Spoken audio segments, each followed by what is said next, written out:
کوئی دکھ محسوس نہیں ہوتا، کوئی غم نہیں لگتا، کوئی تکلیف نہیں لگتی. صرف فضلاً کبیرہ کی بات سوچتے ہی دل ٹھنڈک سے بھر جاتا ہے کہ اللہ کا اتنا بڑا احسان ہے کہ اس نے ہمیں محمد صلی اللہ علیہ وسلم کی امت میں سے پیدا کیا. کیا ہوتا اگر آپ کا پیغام ہم تک نہ پہنچتا، ہم آپ سے پہلے آ کے دنیا میں سے چلے جاتے، یا ان لوگوں میں پیدا ہو جاتے کہ جہاں یہ میسج اس طریقے سے نہیں پہنچا جس طرح ہم تک پہنچا ہے. اس فضل کبیر پر اللہ کے شکر گزار ہوا کرے، اور یقین مانے کہ جتنے زیادہ آپ شکر گزار ہوں گے اتنے زیادہ آپ کے دل کے اندر ایک اطمینان کی کیفیت آنے لگے گی، وہ جو نفس مطمئنہ ہے. اور خصوصاً آپ یہ محسوس کریں گے کہ اگر آپ شعور سے سیرت پڑھ رہے ہیں نا، اور بیچ میں درود شریف آتا ہے تو ساتھ ساتھ درود شریف پڑھتے ہیں، تو یقینی طور پر آپ کی کیفیت بدلی ہوگی.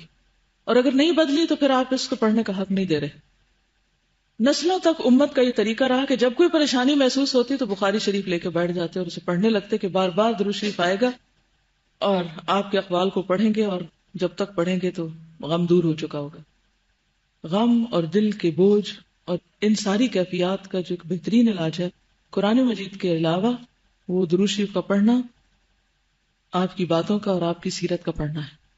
کیونکہ قرآن مجید اللہ کا کلام ہے، ایک جلالی چیز ہے. جب ہم سیرت پڑھتے ہیں تو ہم اپنے آپ کو ریلیٹ کر پاتے ہیں، ایک ہیومن لیول پر ایک چیز کو محسوس کر رہے ہوتے ہیں.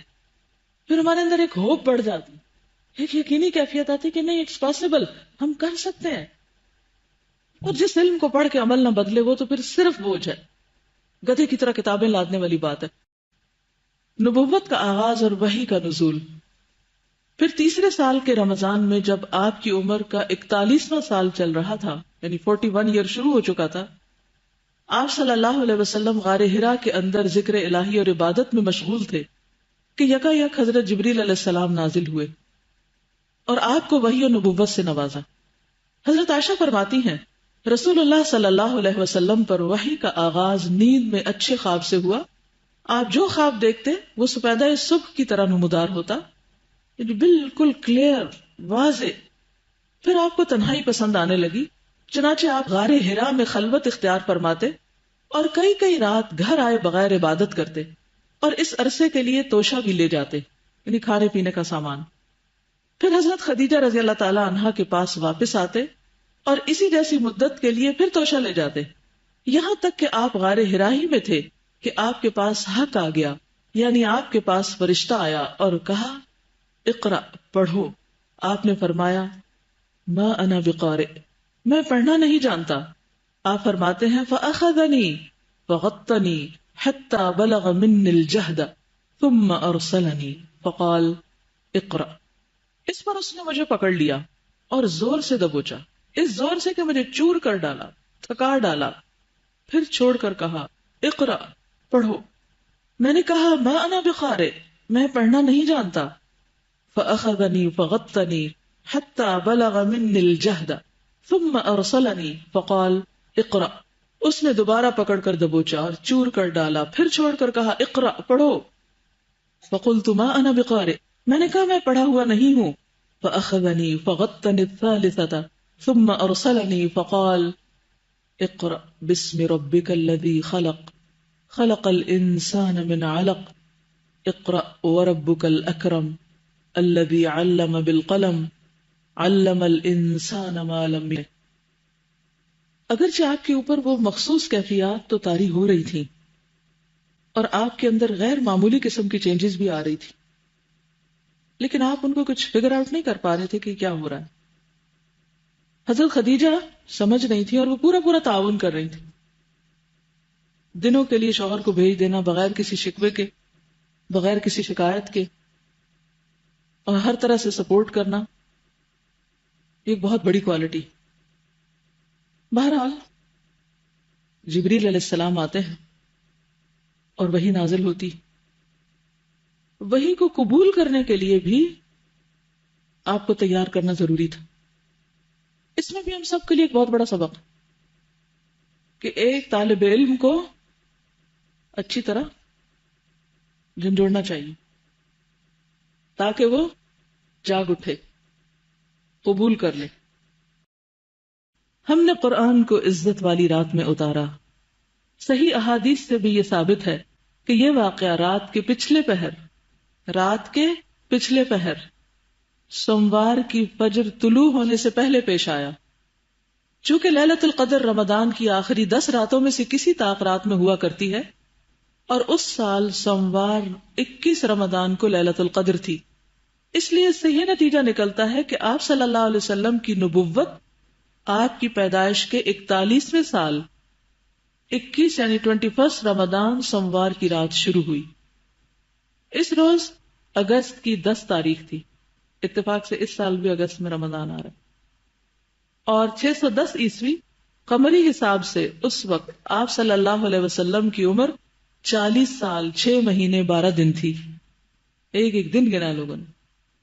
40 سال 6 ماہ 12 دن. اور شمسی حساب سے مراد عیسوی کیلنڈر 39 سال 3 مہینے 22 دن. لہذا آپ کی بعثت 40 سال شمسی کے سرے پر ہوئی. یعنی لونر کیلنڈر کے حساب سے تو آپ 40 سے اوپر کے ہو چکے تھے، لیکن شمسی کیلنڈر کے اعتبار سے ابھی نہیں. اب کیا ہوا، ایک دفعہ وحی آئی، پھر وحی بند ہو گئی. وحی کی بندش اور دوبارہ نزول. جیسا کہ بتایا گیا، غار حرا میں پہلی وحی اتر کر بند ہو گئی تھی. یہ بندش کئی روز تک قائم رہی. کئی کہتے 3 سال، تو یہ روایت غلط ہے، چند دن کی بات ہے یہ. اس کی وجہ سے نبی صلی اللہ علیہ وسلم کو سخت رنج اور ملال ہوا، لیکن مصلحت الہی اسی میں تھی، کیونکہ اس طرح خوف جاتا رہا، یعنی آپ نارمل ہو گئے. معاملے کی نوعیت کو سمجھنے کا موقع ملا، اور دوبارہ وحی کی مشقت جھیلنے کے لیے صرف یہی نہیں کہ طبیعت آمادہ ہو گئی، بلکہ ایک گنا شوق اور طلب بھی پیدا ہوئی. اور آپ صلی اللہ علیہ وسلم دوبارہ وحی آنے کا انتظار فرمانے لگے. پہلے تو آپ کو ڈر لگا اور آپ نے کہا کہ مجھے اپنی جان کا ڈر ہے، اور خوف زدہ تھے. پھر آہستہ آہستہ نارمل ہو گئے. حضرت خدیجہ کی تسلی بھی ساتھ رہی. ادھر گوشہ نشینی کی بقیہ مدت پوری کرنے کے لیے آپ صلی اللہ علیہ وسلم ورقہ کے پاس سے پلٹ کر دوبارہ غار حرا تشریف لا چکے تھے، کیونکہ آپ پورا مہینہ وہاں رہتے تھے، آخری عشرہ وہاں گزارتے تھے. لہٰذا آپ پھر واپس چلے گئے غار حرا. پھر جب ماہ رمضان ختم ہو گیا اور آپ کی مدت اعتکاف پوری ہو گئی، تو حسب عادت پہلی شوال کی صبح حرا سے اتر کر مکہ روانہ ہوئے. خالی کا مشہور شعر ہے نا، اتر کر حرا سے سوئے قوم آیا، اور ایک نسخہ کیمیا ساتھ اپنے لایا. کیمیا یعنی گولڈن ورڈز. نبی صلی اللہ علیہ وسلم کا ارشاد ہے، فَلَمَّا اسْتَبْطَنْتُ الْوَادِيَ نُودِيتُ فَنَظَرْتُ عَنْ يَمِينِي فَلَمْ أَرَ شَيْئًا وَنَظَرْتُ عَنْ شِمَالِي فَلَمْ أَرَ شَيْئًا وَنَظَرْتُ أَمَامِي فَلَمْ أَرَ شَيْئًا وَنَظَرْتُ خَلْفِي فَلَمْ أَرَ شَيْئًا فرفعت رأسي فرأيت شيئا فإذا الملك الذي جاءني بحراء جالس على كرسي بين السماء والأرض فجئثت منه رعبا حتى هويت إلى الأرض فأتيت خديجة فقلت زملوني زملوني دثروني وصبوا علي ماء. اور اپنے رب کی بڑائی بیان کرو اور اپنے کپڑے پاک رکھو اور گندگی سے الگ تھلگ رہو. تو قرآن لینے کے لیے پہلی شرط کیا ہے؟ طہارت، صفائی، جسمانی بھی اور روحانی بھی. دل بھی صاف ہو، لباس بھی صاف ہو، جسم بھی صاف ہو.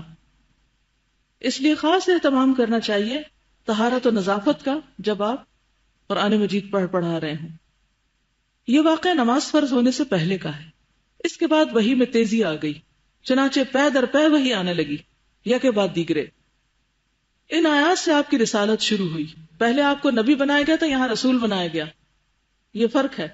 چیپٹر کا نام ہے نبوت اور رسالت. نبوت میں بس صرف پڑھنے کی بات ہے، اور رسالت میں آگے پہنچانے کی. پہلا ہے خود پڑھ لو، اور دوسرا ہے آگے پہنچاؤ. آپ کی یہ رسالت آپ کی نبوت کے اتنے دنوں بعد شروع ہوئی جتنے دنوں وہی بند رہی تھی.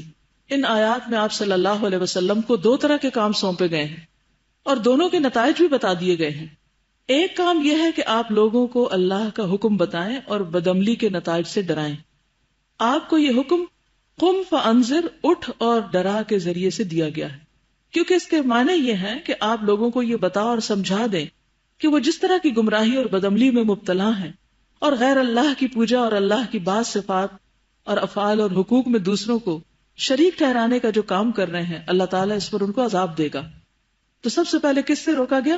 شرک سے. دوسرا کام یہ ہے کہ آپ خود اپنے اوپر اللہ کے احکام لاگو کریں تاکہ آپ کو اللہ کی خوشنودی بھی حاصل ہو اور آپ دوسروں کے لیے نمونہ بھی ٹھہرے. یہ حکم بقیہ آیات میں دیا گیا ہے. چنانچہ وَرَبَّكَ فَكَبِّرْ کا مطلب یہ ہے کہ آپ بڑائی اور کبریائی کے لیے اللہ ہی کو خاص کر لیں، اس میں کسی اور کو اس کے ساتھ شریک نہ کریں. اور وَثِيَابَكَ فَطَهِّرْ کے بظاہر معنی یہ ہے کہ کپڑے اور جسم پاک رکھے، کیونکہ اللہ کے سامنے نجاست اور گندگی کے ساتھ کھڑے ہونا ٹھیک نہیں. مگر محققین کے نزدیک اس کے معنی یہ ہے کہ اپنی روح کو پاک اور منزہ رکھیں. اور وَالرُّجْزَ فَاهْجُرْ کا معنی یہ ہے کہ اللہ کی ناراضگی اور عذاب کے اسباب سے اور قوم کی بدعمالیوں، گندگیوں اور آلودگیوں سے الگ ہو جائیں.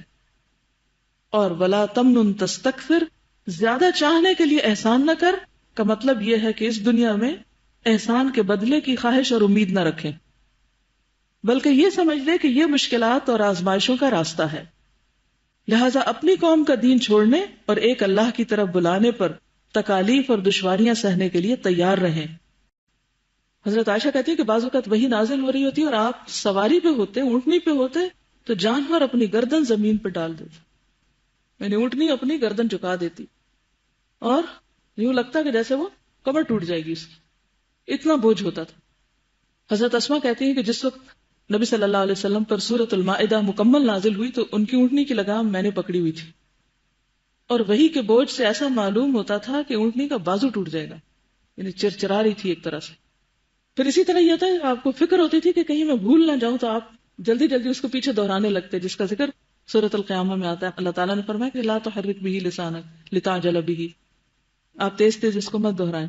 ان علینا جمعہ وقرآنہ فاذا قرأناہ فاتبع قرآنہ، یعنی کہ سورت نازل ہو رہی ہے، بیچ میں آپ کی کیفیت دیکھ کے سبق روک کے پہلے کہا نہیں ایسے نہیں پڑھنا، پھر اس کے بعد آگے. ان سب چیزوں میں ہمارے لیے سیکھنے کی باتیں. نبی صلی اللہ علیہ وسلم پر جب وحی نازل ہو چکتی تو آپ کو سخت تکلیف ہوتی اور چہرے پر آثار نظر آ رہے ہوتے تھے. جب کیفیت دور ہوتی تو فرماتے مجھ سے یہ بات حاصل کر لو، مجھ سے یہ بات حاصل کر لو، یعنی سیکھ لو، فوراً سیکھ لو. گویا سیکھتے ہی آگے دینے کی فکر کہ کیفیت بس دور ہوئی، کہا کہ بس لے لو مجھ سے. اس کا انتظار نہیں کہ اچھا میں ذرا اس کو 4-5 دفعہ اور دوہرا لوں اور پکا کر لوں، پھر وہ ہوگی کوئی نماز کے بعد کا وقت ہوگا پھر بلاؤں گا لوگوں کو. نہیں، فوراً امانت ادا کرتے، فوراً پہنچاتے. حضرت ابو ہریرہ کہتے ہیں کہ جب آپ پر وحی نازل ہوتی تھی تو کوئی بھی صحابہ میں سے آپ کی طرف نظر اٹھا کے نہ دیکھتا تھا یہاں تک کہ وحی ختم ہو جاتی، یعنی سب ادب و احترام میں نظریں جھکا لیتے تھے.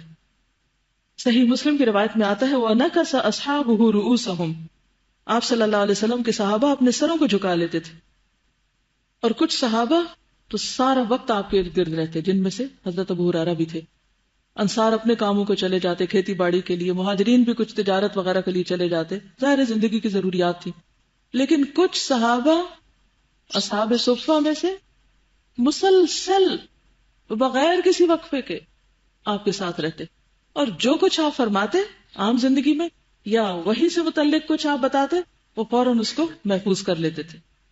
اسی لیے آپ دیکھیں کہ جب وحی نازل ہو چکی تو پھر نبی صلی اللہ علیہ وسلم کی وفات کے بعد ام ایمن جیسی ایک غلام عورت کتنی سمجھدار ہو چکی تھی کہ اس کو غم تھا کہ اچھا آج کے بعد آسمان سے وحی نہیں آئے گی، کیونکہ نبوت کا سلسلہ منقطع ہو چکا ہے. تو وحی کا آنا اور وحی کا یہ پورا ایک فینومینا آپ کہہ سکتے ہیں اس کو. تو آپ سوچیے کہ اس وقت کیفیت کیا ہوگی اور لوگوں کے اوپر کس طرح کی یعنی انتظار بھی ہوتا ہوگا اور پھر ایک شوق بھی ہوگا. یہ انتظار اور شوق اور محبت تھی کہ ان میں سے ایک ایک نے قرآن کو کس طرح اخذ کیا. صرف ایک جنگ میں 600 حفاظ شہید ہوئے. یعنی لگتا ہے کہ جیسے ایک بہار آ گئی کہ ہر دوسرا شخص اس کو اپنے سینے میں محفوظ کر رہا ہے، اور عرصہ دراز تک مسلمانوں میں یہ سلسلہ چلتا رہا اور آج بھی موجود ہے. اور ہم یہ بحثیں کرتے ہیں، بڑے اپنے آپ کو انٹلیکچوئل سمجھتے ہیں کہ جی اگر اس کی مطلب سمجھ نہ آئے تو یاد کرنے کا کیا فائدہ. یہ اللہ کا کلام ہے.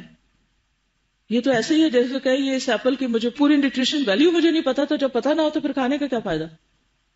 اور تو کسی چیز کے بارے میں آپ نہیں کہتے کہ میں جب تک پورا نہ جانوں اس کو تو میں استعمال ہی نہیں کروں گا.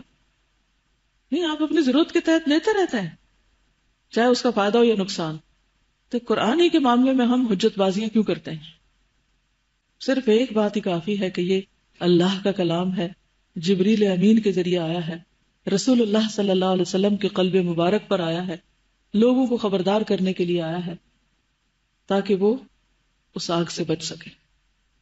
تو بہرحال چونکہ وحی کی کیفیت ایک شدید کیفیت تھی، آپ کے اوپر ایک بوجھ تھا، ان آیات کو لے کر رسول اللہ صلی اللہ علیہ وسلم واپس ہوئے، آپ کا دل کانپ رہا تھا۔ حضرت خدیجہ کے پاس پہنچ کر فرمایا زملونی زملونی، مجھے چادر اڑا دو، مجھے چادر اڑا دو۔ انہوں نے چادر اڑا دی، یہاں تک کہ دہشت جاتی رہی، یعنی کچھ دیر کے لیے بعض روایات میں آتا ہے کہ جیسے آپ سو سے گئے، خاموش ہو گئے، کام ڈاؤن ہو گئے۔ پھر حضرت خدیجہ رضی اللہ تعالی عنہا کو واقعہ سنا کر فرمایا لقد خشیت علی نفسی، مجھے اپنی جان کا ڈر لگتا ہے۔ کس بات کا؟ کہیں ایسا نہ ہو کہ میں یہ بوجھ اٹھا نہ سکوں، کیونکہ جس طرح جبریل امین نے بھیجا اور جس طرح وہ بوجھ محسوس ہوا آپ کو، تو آپ کو لگا کہ جیسے میں اس کو اٹھا نہیں سکوں گا، شاید کچھ اور دفعہ ایسے ہی وہی اترے گی تو میں ختم ہو جاؤں گا۔ انہوں نے کہا کلا واللہ ما یخزیک اللہ ابدا انک لتصل الرحم وتحمل الکل وتکسب المعدوم وتقری الضیف وتعین علی نوائب الحق۔ اللہ کی قسم ایسا ہرگز نہیں ہو سکتا، اللہ آپ کو کبھی رسوا نہ کرے گا۔ کیوں؟ اس لیے کہ آپ صلہ رحمی کرتے ہیں، رشتہ داریوں کو جوڑتے ہیں، بے سہاروں کا بوجھ اٹھاتے ہیں، تنگ دست لوگوں کی مدد کرتے ہیں، مہمان کی میزبانی کرتے ہیں، اور حق کے سلسلے میں پیش آنے والے مصائب میں مدد فرماتے ہیں۔